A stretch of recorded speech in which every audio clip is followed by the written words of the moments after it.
We're in this series, Live Generously, and we've been trying to answer this question: God, what do you want me to do with what you have entrusted to me?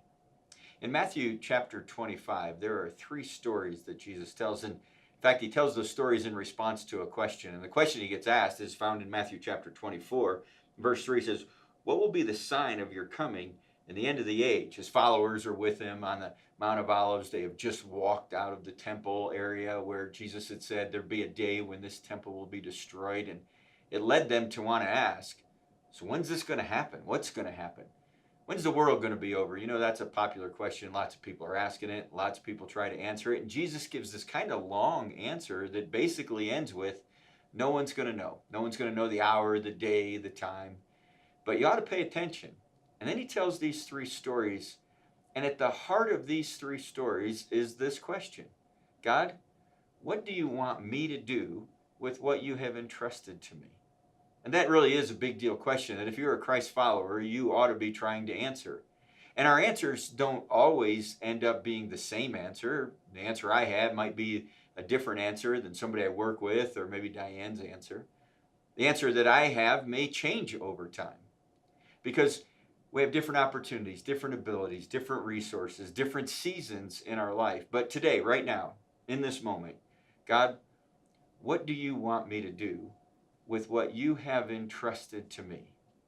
And so Jesus tells these three stories. We're going to look at the last story today. It's a story that actually I find it fascinating, this story. But there's one word in this story that messed with my life, and it ended up actually messing with LifeBridge's life in some ways. It's a simple word. It's not a complicated word. It's not a big deal word. It's not a theological word. It's not a complex word. But it is a word that I'd read over, read past, read fast through, and I'd missed it. And that word ended up messing with me.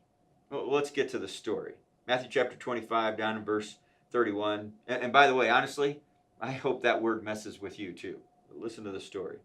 When the Son of Man comes in his glory and all the angels with him, he will sit on his glorious throne. And all the nations will be gathered before him, and he'll separate the people one from another as a shepherd separates the sheep from the goats. He'll put the sheep on his right and the goats on his left. Now, in this story, you want to land up on the sheep side of the equation. You don't want to go with the goats. And the king will say to those on his right, "Come, you who are blessed by my Father, take your inheritance, the kingdom prepared for you since the creation of the world." The sheep get blessed. They're getting an inheritance. And Jesus gives this clue. It's some kind of prepared kingdom that's been prepared from the very beginning. From day one, God knew he was going to set this up for those who are blessed. "For I was hungry, and you gave me something to eat. I was thirsty, and you gave me something to drink. I was a stranger, and you invited me in. I needed clothes, and you clothed me. I was sick, and you looked after me. I was in prison, and you came to visit me." Here's what the sheep had done. They saw a need, and they had met it. They saw Jesus in some kind of need, some kind of situation. He was hungry, he needed food. He was thirsty, he needed drink. He needed clothes. He was in prison. And they ask an honest question in this story. Then the righteous will answer him, "Lord, when did we see you hungry and feed you, or thirsty and give you something to drink? When did we see you a stranger and invite you in, or needing clothes and clothe you? And when did we see you sick or in prison and go to visit you?" Because here's what they're saying. If we had seen you like that, we love you, we care for you, we're invested in your life, we would have done something. But we've never seen you like that. Never saw you where you were in desperate need of food. Never saw you when you were thirsty, so thirsty that somehow we had to go get buckets for you. And in prison? Well, when did we see that? Naked? Never. Lord, we don't get what's happening. We don't understand what you're saying. And the king will reply, "Truly I tell you, whatever you did for one of the least of these brothers and sisters of mine, you did for me."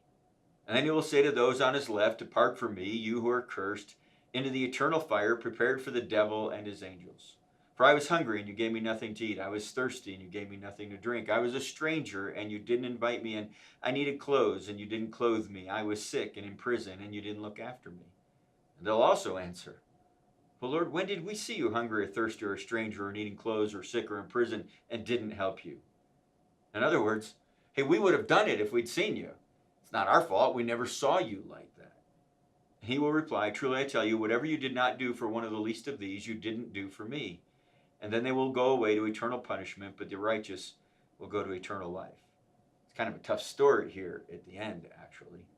Judgment, punishment, hell. A few weeks ago, we talked about, is there a hell? It's kind of hard for us to want to believe that. Jesus believed there was some kind of punishment that was going to happen. The story has to do with how you answered this question. God, what do you want me to do? What do you want me to do with what you have entrusted to me? To live generously means to have our hearts open to the needs around us, to get engaged, to be involved. I'm grateful at LifeBridge that we have lots of opportunities for that, lots of partnerships available to us. This week we're talking about how is it that we give out to our community. We started this series with giving up to God, and last week we talked about giving into the church, our specific giving, what that means, and now it's giving out to the community. And I'm grateful that we have looked for ways, found ways to partner and get engaged in significant, big deal things. How to help the less fortunate, the hungry, the sick, the stranger who needs to be taken in. People who are on the outside looking in. People who have needs. Some they've created themselves, some their circumstances. The Hour Center. Over 30 plus years. And it began actually when our church and several other churches gathered together and said, hey, we have people coming and needing help. And what if we were to do a concerted effort? And so those 6 churches gathered some resources, gave some leadership to it. It birthed the Hour Center. Last year, 25,634 people went through the doors of the Hour Center. 107,000 meals were served, hot meals. Every day they provide a hot meal for families. 1 million pounds of food and 35,000 hours of volunteer service. And one of our big partnerships is with the Hour Center. We do food drives. So many of you have served. We've had people on their board. I love what the Hour Center does to meet needs. It's a big deal thing. And then there's Habitat. 30 years old, 97 homes have been built in our community. Again, it was some people, men and women from LifeBridge and some other churches in town that said, hey, let's care about this issue and join this national ministry that gave birth. And Jimmy Carter, one of our past presidents, was the guy who launched that. 90% of the 97 homes built in our area are still with their original owners. There are 8 homes under construction right now. 15 of those homes have been, their mortgages and paid. You know there's $21 million of property value just in those homes being built. And so Dacono and Longmont and Lyons and now heading up to Estes Park. And I'm grateful for those of you who serve with Habitat, who give of your time, who pound nails and pour concrete and sweep floors, who serve on their board, who give hours raising dollars. You're meeting a real need. It's a big deal. Kids Hope. We got involved with Kids Hope, and we've encouraged some other churches in our community to get involved in Kids Hope because we said what would happen if we actually got involved in our schools in some way. And so Kids Hope is about this. One school, 1 hour a week, one kid, you getting involved, an adult investing in a child's life. And so each school identifies some children that could use some encouragement or an adult support, a mentor in their life. And this isn't simply tutoring. This is connecting with them, encouraging them. Diane's been a Kids Hope volunteer for a long time. And I've watched the investment she's made in several students' lives. And I've watched how our families have connected to those families. And I've watched how it's gotten a hold of her heart and what it does. One kid, once a week, for an hour. That's a whole lot of us could do. You know, we provide 90% of the mentors in the public school system. I'm grateful our church has a heart for at-risk kids. Life Choices, another big opportunity in our area. Huge ministry, helping particularly teens who find themselves with a pregnancy they weren't expecting or maybe didn't want. LifeBridge and a whole bunch of other churches helped get that started years and years ago.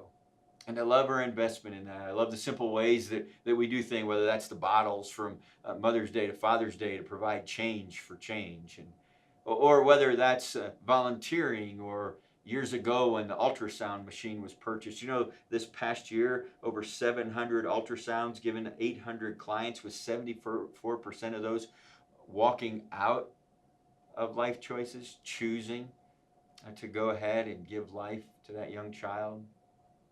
It's a big deal.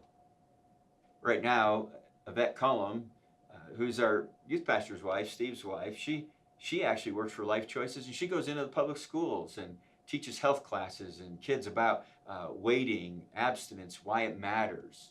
You know, there are so many ways that people's lives get impacted. Crossroads School.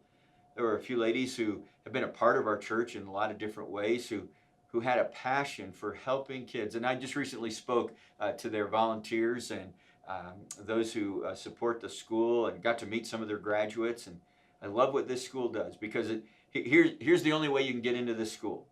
If you're a student and nobody else will take you, if you have no other option, this is your last stop. And I watch the staff and the volunteers in that place extend God's grace to those kids, help them, get them past whatever challenges they might be experiencing, invest and pour into their lives, and the whole future of a kid's life gets changed because of the investment Crossroads Schools made. Pearl Group, we started that a lot of years ago. I love the heartbeat for single parent families, and coming here through the week when we watch hundreds of single moms gather who are mentored, and stuff for their kids, and child care and car clinics, and providing clothes and job training, and the spiritual impact that happens in those lives. You know, these partnerships have focused. I hope you catch a theme. There's about families, and particularly how is it we're helping at-risk kids. We've been invested in that, and we're going to talk next week about how we're doing that globally as well, and some things that are happening around that. And your generosity at LifeBridge helps make these things happen. Your gifts make those happen. But more than that, there's a place for you to serve too. You know, we're always saying we don't care whether you serve inside the church or outside the church, as long as you're honoring God and helping somebody. And right here are some ministries that we partner with, that we love, that we think are significant, that are making a big deal, that are doing the things that Jesus said about helping those who are on the outside looking in, who are less fortunate, who have needs. And so I hope you'll give some time. I hope you'll volunteer. Take your group down there. Take some of your neighbors with you. Get plugged in. Find a way where you can serve. You can make a huge difference. And it led to this question for me. Some of these partnerships and things we've been doing was, how can we be the best church for our community, not just the best church in our community? Because everywhere I go and meet with pastors, what we talk about in those circles is, how do we make our church better? How do we become the best church in our community? How do we have the best preaching or worship or kids stuff or things for seniors, whatever it may be? And you know, some churches, maybe that's our primary focus really, is how do we get more people in on the weekend? How do we fill more seats? How, you know, because what do we measure? You know, butts and bucks and baptisms. And I want to look for a different measurement for it. So I care about those things. I care about you getting engaged and coming to Christ and your life being changed. But I also want to see our church see outside itself, past its walls, past the weekend, past how big we can get or how good we are. What would happen if we were the best church for our community? And it led to a whole lot of things that we've invested in, some of those you've just heard about. To encourage, challenge, push, for us to look for ways to partner with others who are meeting needs, who are making a difference. And so I want to encourage you to get engaged. I want to encourage you to find ways to see outside. You know, for a long time we used to say it like this here: what would happen if we got involved in the stream going by the front door? And I'm so grateful for so many of you who actually even helped give birth to these things. You've invested, you've made a difference, you've served. And somebody has a need met. So that one word in the story that kind of screwed with my life, actually, messed with my heart. So I'd read this story a bunch of times. I'd heard it preached. I'd preached it a bunch of times. And then someone pointed out to me one time this word. Look for it. Matthew chapter 25, verse 40. And the king will reply, truly I tell you, whatever you did for one of the least of these brothers and sisters of mine, you did for me. Do you know what I read for a long time? Whatever you did for the least of these, you've done for me. Whatever you've done for those less fortunate, you did to me. I got that principle. I get that point, that how we treat others is how we treat Jesus. That what we do for others, we're actually doing for him. That when a need gets met, it's meeting a need that he blesses. I get the big picture. And I always saw it in the big picture until I saw that word, one. For one of the least of these. Whatever you did for one. I'm a big picture guy. Man, I get it. I want our church to be involved in doing as much as we can everywhere we can. And if we're going to get involved in something, if we're going to get involved in something, I want it to be, how do we make it over the top? How's it a big deal? Instead of just helping one person, how do we help 1,000 people?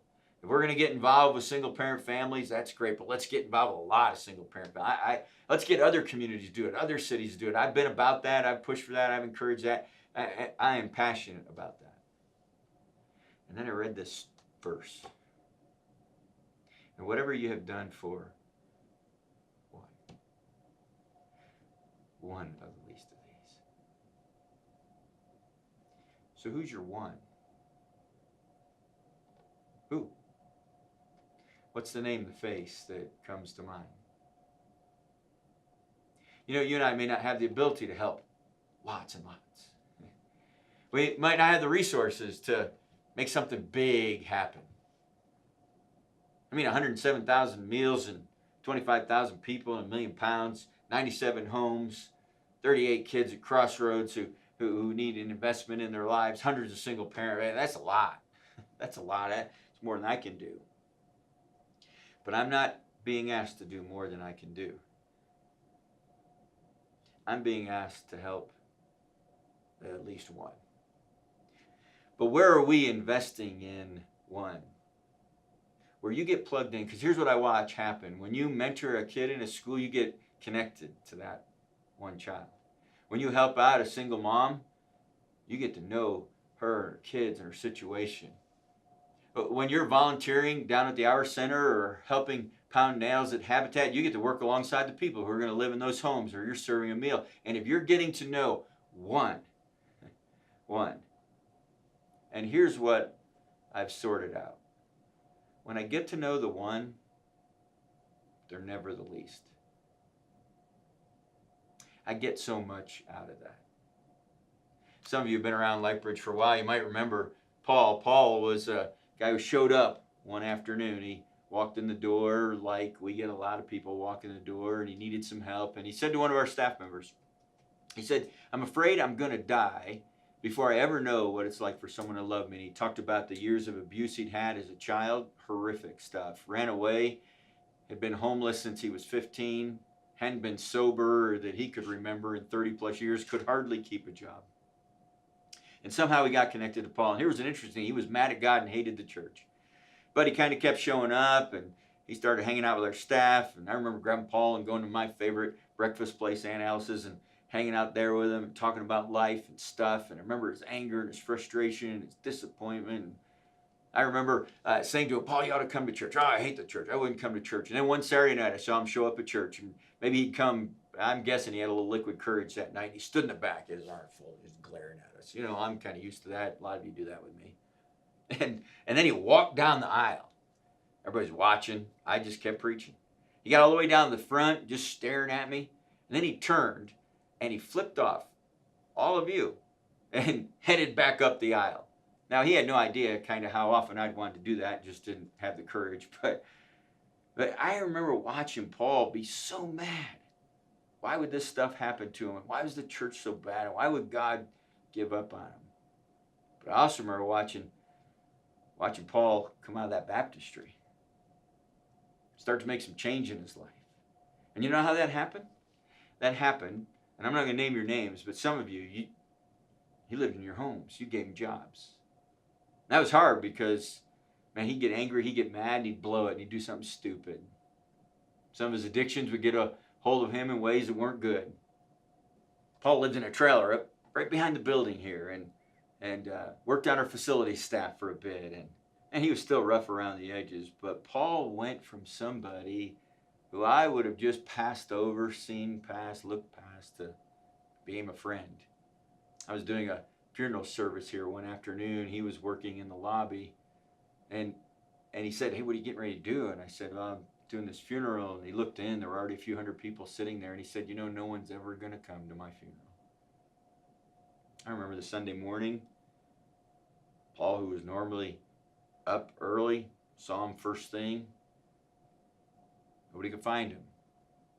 Went out back, and Paul had passed away overnight there in his trailer.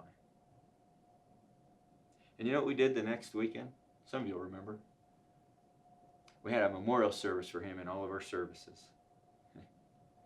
I guess he was wrong about how many were going to show up.